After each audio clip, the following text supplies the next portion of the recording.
Stay hungry, stay foolish.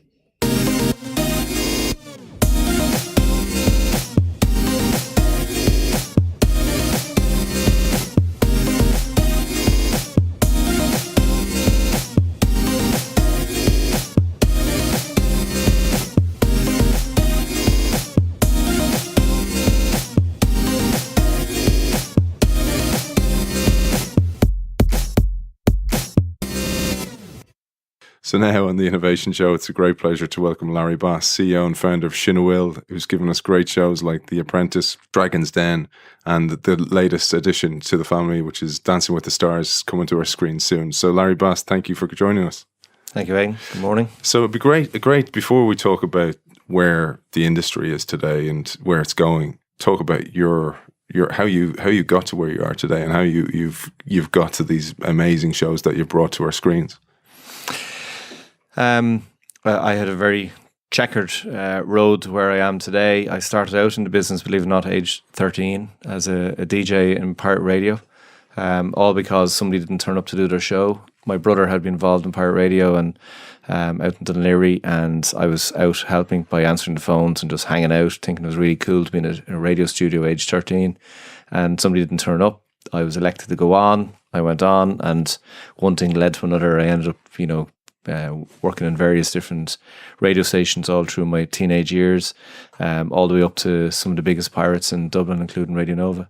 And allied with that, I also started doing DJ in the local area, whether it was for a 21st birthday or a wedding or other functions, and then started supplying DJs and got involved in doing sound for fashion shows and stage shows, and that started introducing things like lighting and everything else. But I was always involved in, the setup and the behind the scenes production of various things, be it any type of event, from, as I said, fashion shows or school shows, right up to including rock and roll production. And that brought me down to the route of more and more of that when I left school. And it was all going well until I realised, sort of towards my end of my 20s, that working at it the way I wasn't going to be something that was going to be very fruitful in the future. So I decided to go back and try and educate myself properly. And I went as a mature student, applied for, at the time, it was College of Commerce in Rathmines to do communications. And it's now DIT in Angel Street. Wasn't successful year one, but I managed to get into a foundation course in Coláiste. Did that for a year, and then moved over to DIT, where I did a 4-year degree in communications. Finished that and ended up working with a few different producers during my time in college, just to earn a few bob. And then I helped an old colleague from radio days in setting up a new production company and post-production facility. Decided that post-production wasn't the world that I want to live in. And I set up Shinawil Productions, essentially just to do a documentary for a band that I'd done sound with in previous years. But I knew their story had never been told. So a guy I'd met in college in Coláiste, Simon Gibney, and myself set up Shinawil as a vehicle really to do a documentary on the Dublin band Aslan.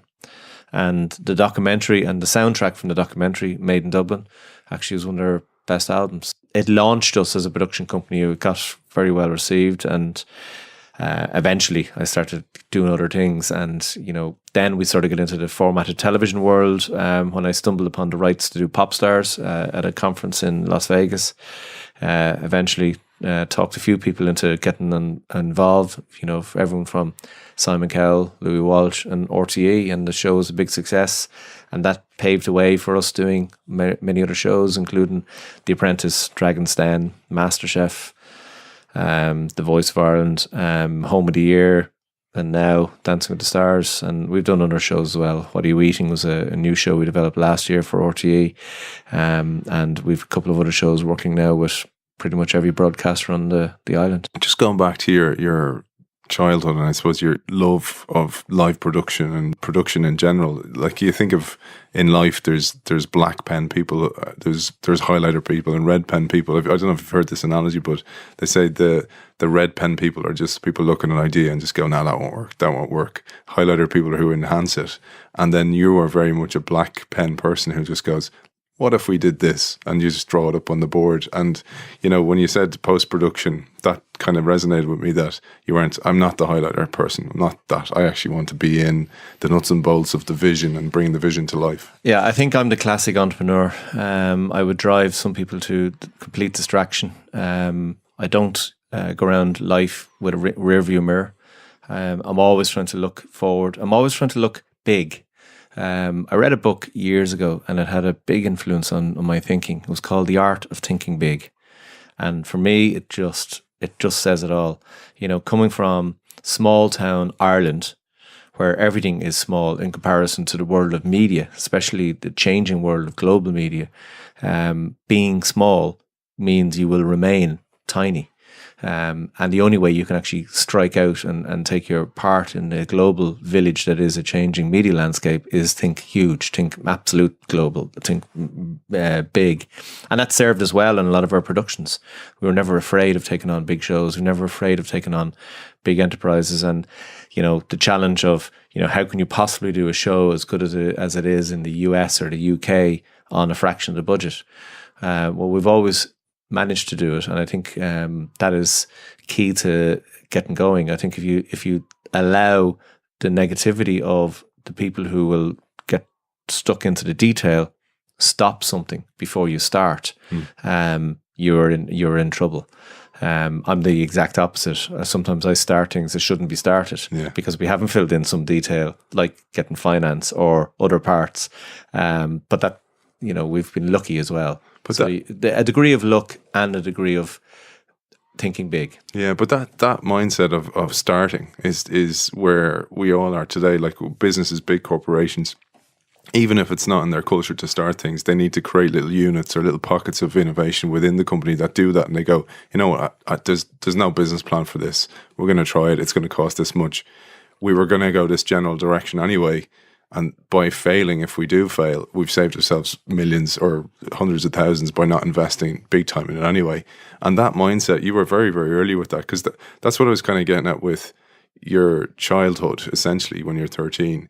What was like, is there a spark there? So you mentioned the book Thinking Big when you were later, but was there something in your early childhood that you went, actually, that was a kind of a moment for me that I went, this is who I am, or this is where my mind is?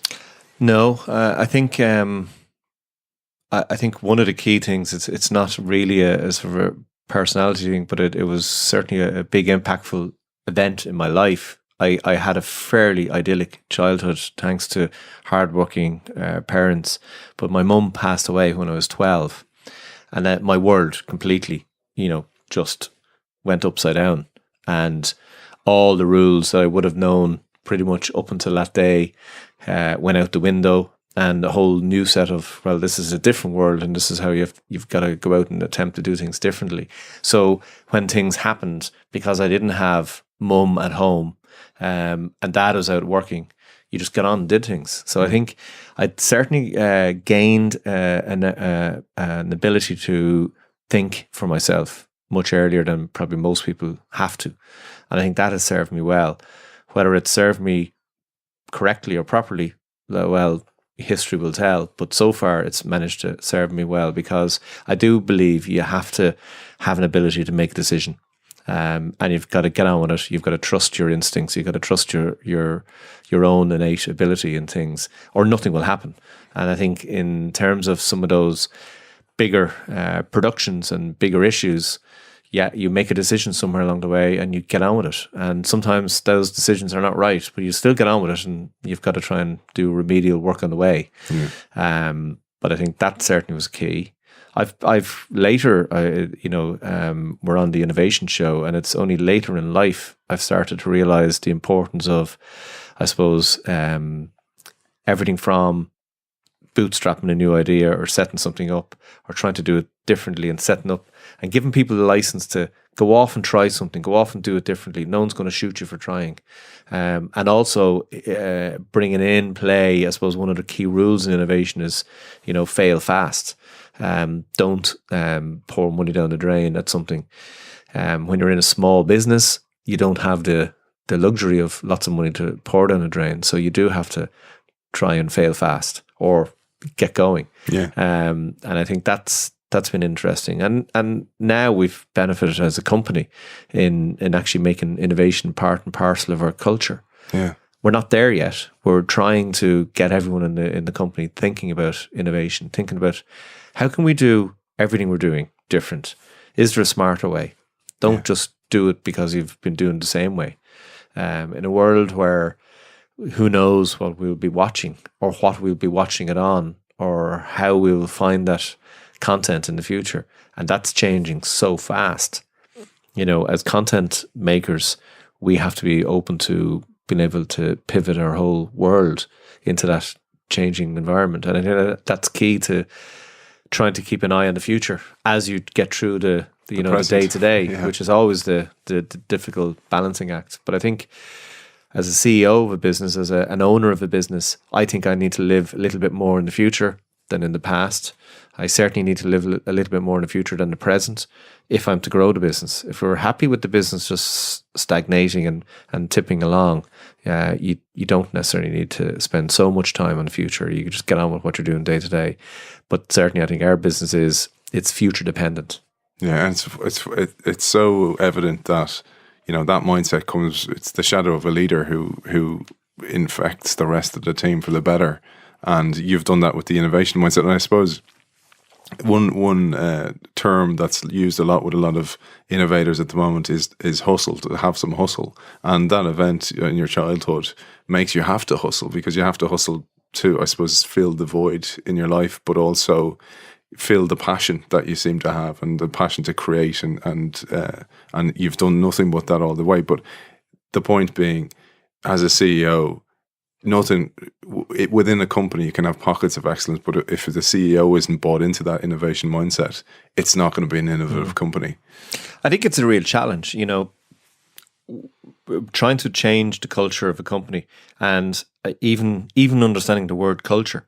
Until we did a program with Enterprise Ireland a number of years ago, I think it was 2013, called Leadership for Growth, and it was a really helpful program to allow me upskill my own, I suppose, managerial skills, business leader skills, and also set the company on a ship heading for growth as opposed to just existing in the way we were within Ireland. And now we sort of, how do we grow faster?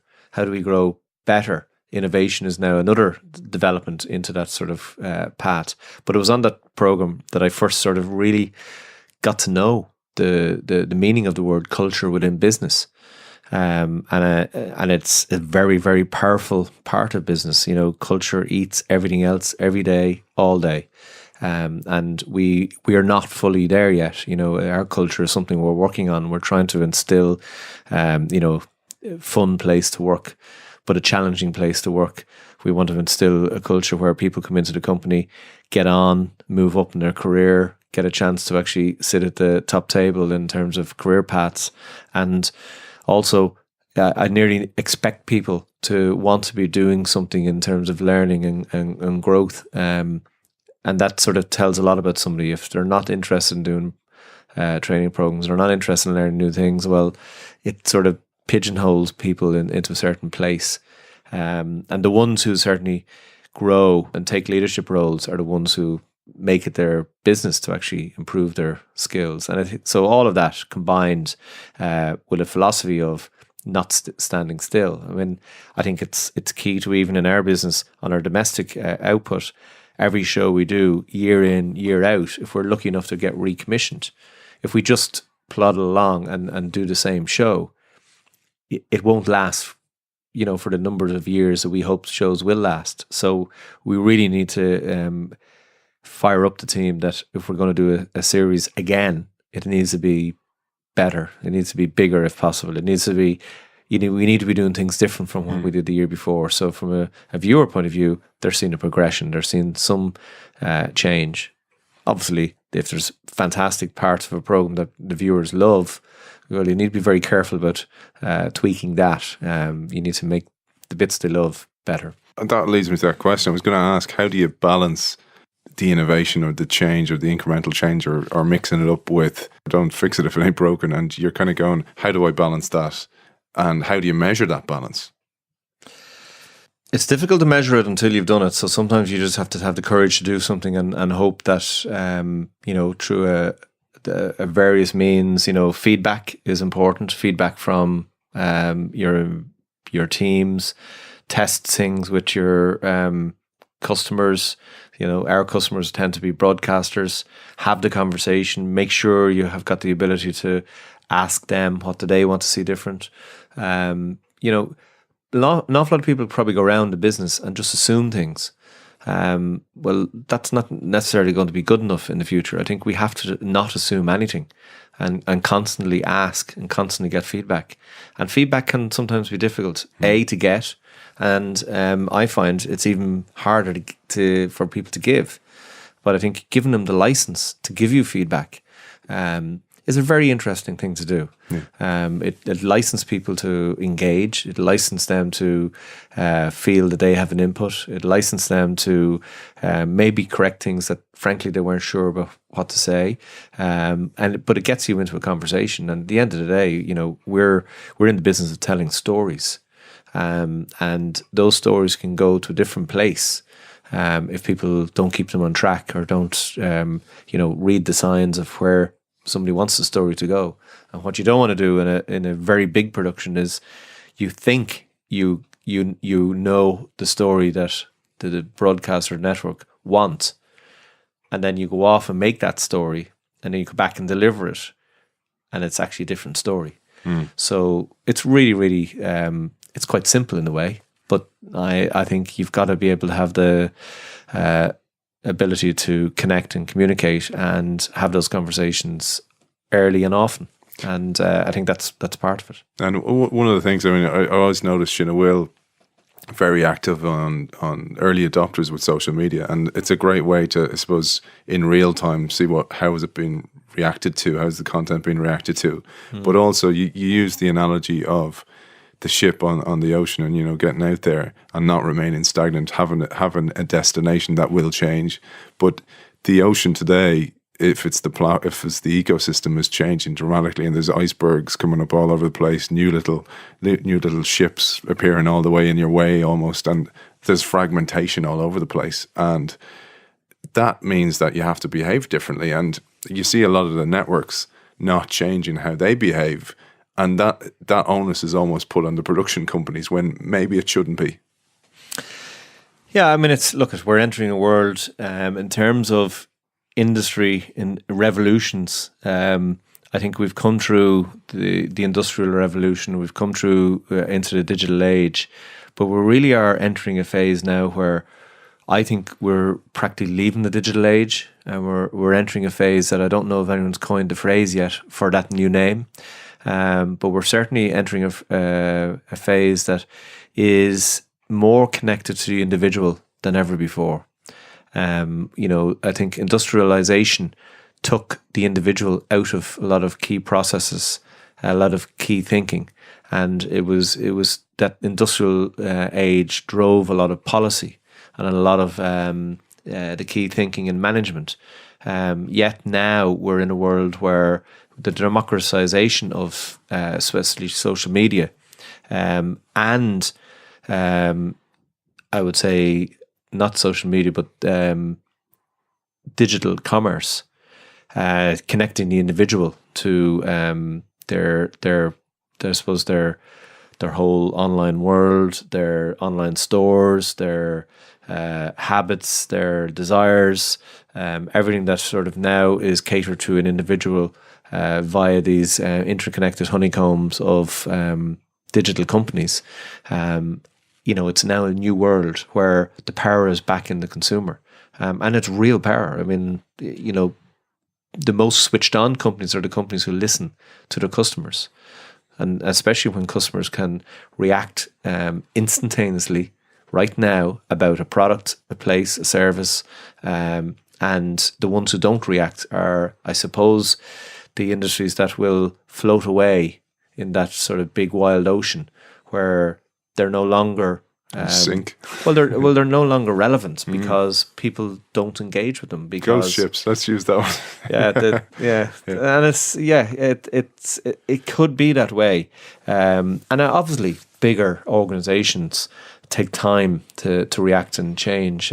So I think big broadcasters, public service broadcasters, big commercial broadcasters, they will have internal processes that don't allow them to be as nimble as a lot of smaller production companies, for example. So we're like those little speedboats or jet skis even, who are nipping around trying things. And we've always had to be nimble. We've always had to be innovative and creative. I remember when we did The Apprentice in Ireland, we had to come up with a whole new funding mechanism just to make the show. It hadn't been done in Ireland before. And we didn't have the answers. We didn't even know we had to do it. We were left with this, how do we make this show with this particular broadcaster who at the time their budgets for programming just were not at the same level that they were in the national broadcaster. So we had to look at, well, what are our options? Where could the resource come from? Where could the commercial value in this be? And I think the same thing is starting to happen now in the social media world and digital media world. I think there is now some value propositions which A, they're not recognised, B, they're not being utilised, C, people are not actually, I suppose, fully recognising the connection between that individual connection, the data that an individual wants to release.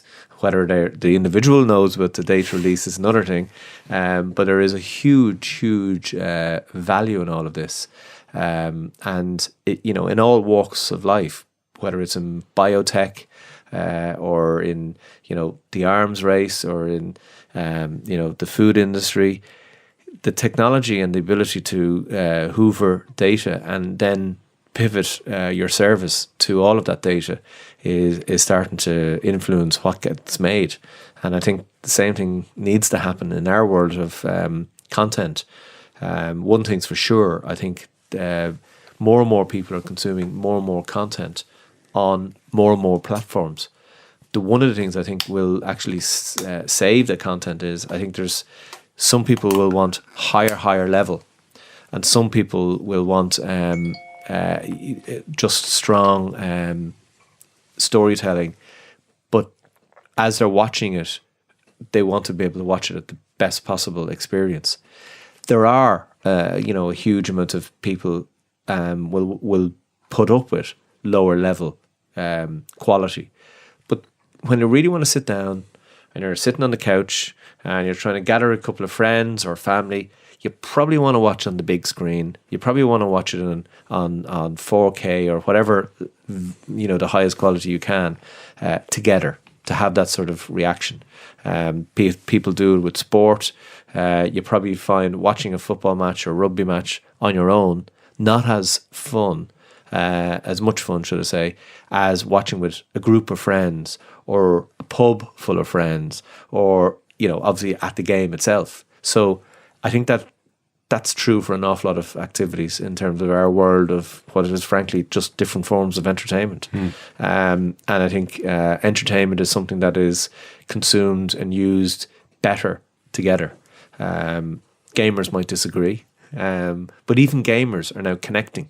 So they started out as people who sat in their bedroom probably playing a game and getting proficient at it and sharing their high scores with their friends. Now they want to play with their friends. They don't want to maybe engage with them, but they certainly want to do things together. The element of competition, the element of being able to discuss or see as live what's going on. If you're looking at humans as an anthropological study, there are certain characteristics which, even with the speed of change in digital world, the human beings don't change as quick. So our ability to still want to follow good story, simple narrative, is always going to be innate there. And I think that's what we're trying to do in our world. We're branching out into the world of TV drama and feature film, and trying to connect ourselves to the market that is international. I think the big icebergs that are coming, frankly, haven't even entered the race.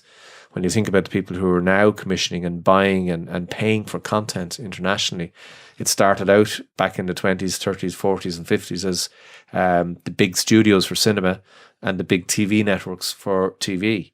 That world has certainly moved a hell of a lot since then. And the world we're now seeing, where you've got the big disruptors to TV, being the likes of Netflix, Hulu and Amazon in this part of the world, they're interesting. Will they still be there in 10 or 15 years? Who knows?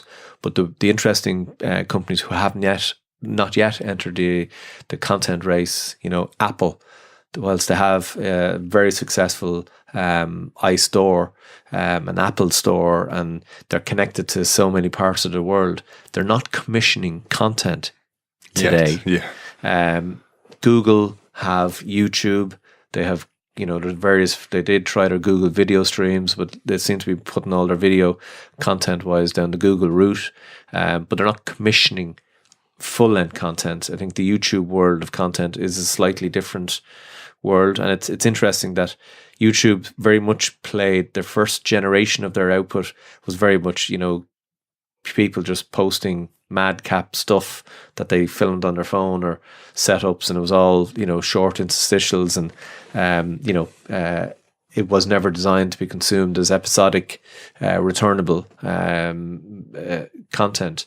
But now more and more of the quality, high-end, high subscriber-based channels that YouTube are sort of pushing, you can see the difference. So whilst it's still a lot of bite-sized chunks of content, they are moving more to long form, because that's where you're going to get the eyeballs. That's where you're going to get the big eyeballs. Facebook have realized video drives content much more than all of the rest of their services, and the growth of video on Facebook is probably the fastest part of their growth.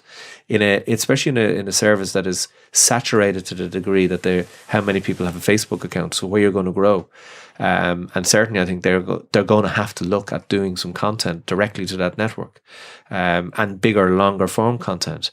Why can't we be the first company to engage and do a Facebook drama or a feature film or major event via Facebook Live? We found remarkable traction when we did some Facebook Live broadcasting on the set of The Voice prior to transmission of The Voice, where our coaches would do some sessions backstage, and it was remarkable to watch the viewership literally grow as you're going live. Technologies like Twitter on Periscope on Twitter, where's that going to go next? Where is Twitter going to go? How are they going to be relevant in a world where content is going to be more important than just the message? And it's a very interesting world. You could sit back and go, oh my God, where's it going, and be very afraid. Or you could sit back and, rub your hands with glee and go, isn't this just like fantastic? We're about to enter Disneyland and we don't know what's behind those gates and what our role is going to be in it. But I think we certainly want to see ourselves as a company who will innovate given the opportunity.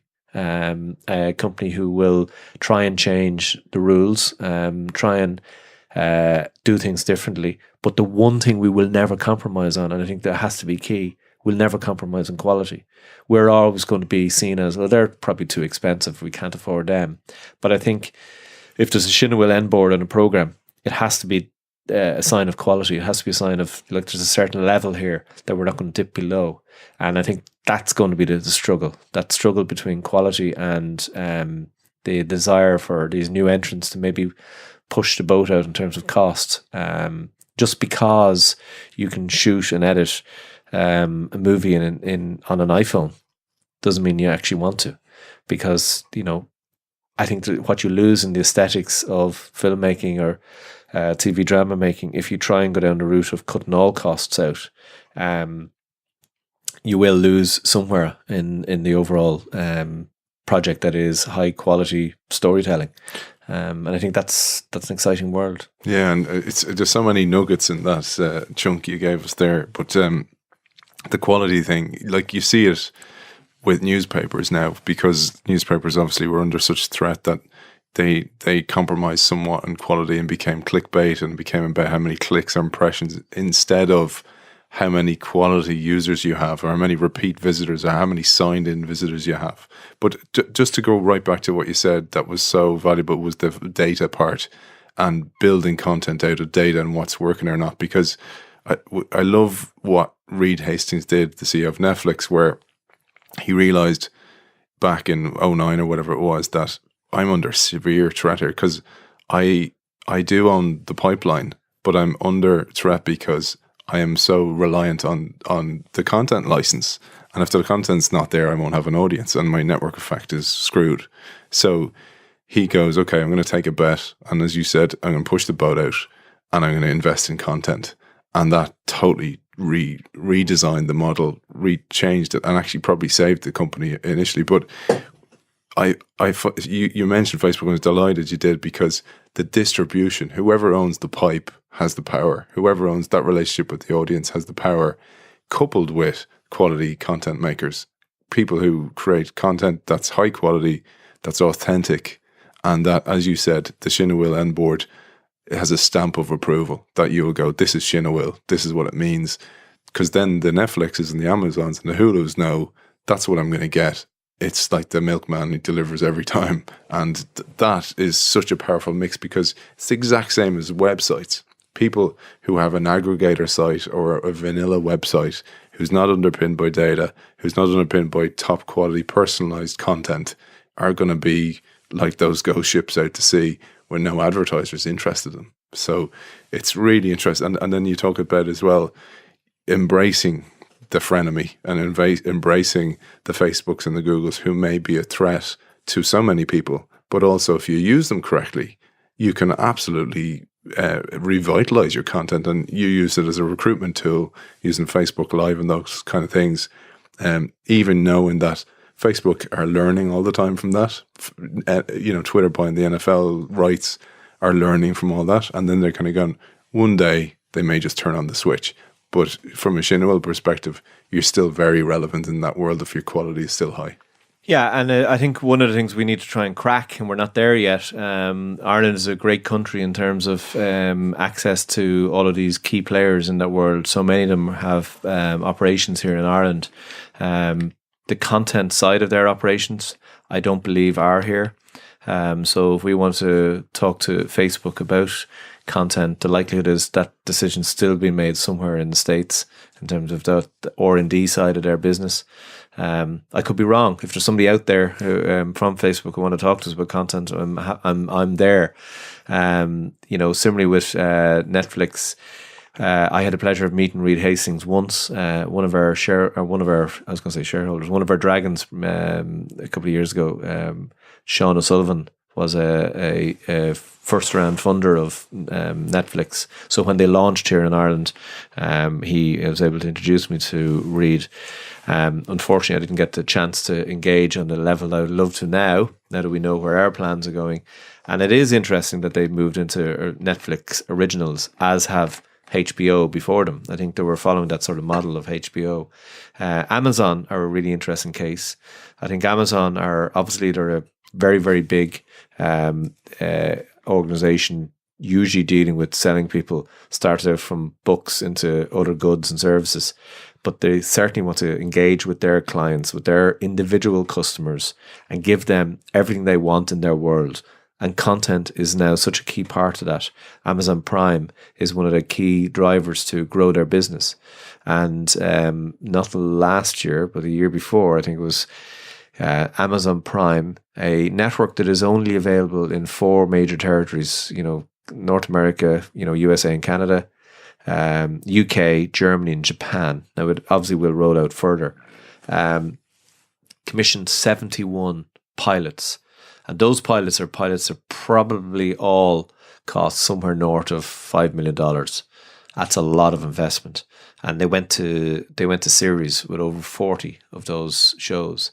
And interestingly, they went to series with the shows that the data back from their subscribers was above a certain level of positivity. So they didn't have people in ivory towers with qualifications called commissioners making decisions on behalf of their customers. They let the customers decide. It's dangerous to some. It's revolutionary to others. But for me, I think it's certainly something that we want to do more of.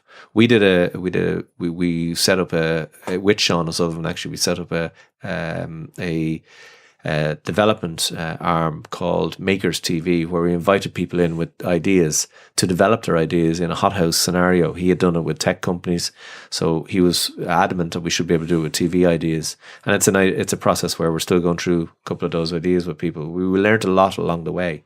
We also then, using Facebook, we set up a development call out in partnership with a distributor in Israel called TV by the People.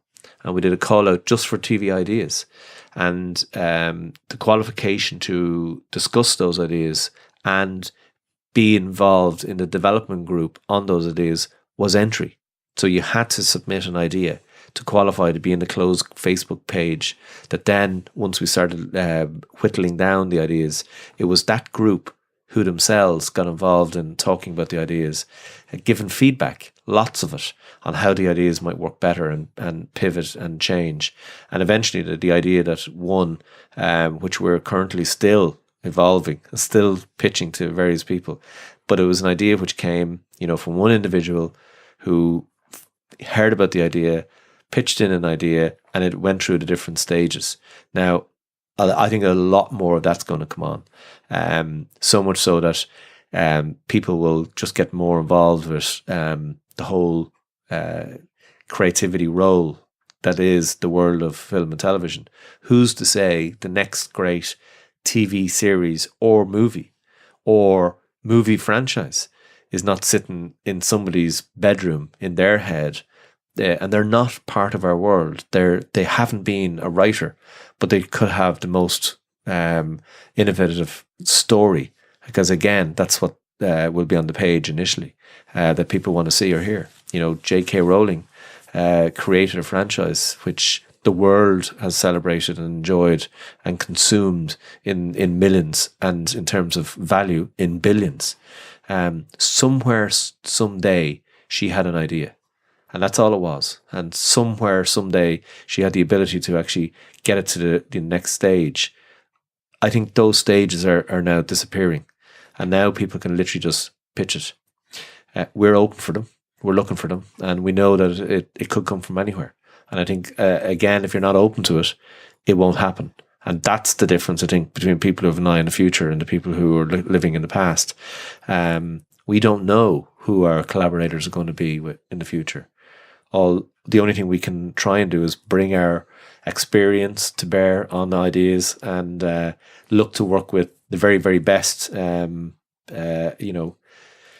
industry professionals in trying to make these things. But all in all, there are no rules to that entry point. And I think if you start putting up those rules, they're the people who will be left behind. Yeah, and so for people who wanted to get in touch, Larry, how can they get in touch? Well, we will have a new website. We're working on a new website, and on that, people can connect directly to the company from the website. It's amazing amount of people who find me on Twitter and Facebook and everything else. So yeah. Look, I live, half of my life is quite public from that point of view because of the nature of the business. I'm not the type that leads every single little action of my day on social media, but it's for somebody who sort of grew up in an age without social media. It's funny how I've managed to let it infiltrate my life so much, but it's there, so you can't fight it. If it's there and you can't fight it, use it. So that's how people find me. Okay, well, Larry Boss, CEO and founder of Shinawil Productions, thanks for joining us. Thanks, Ian.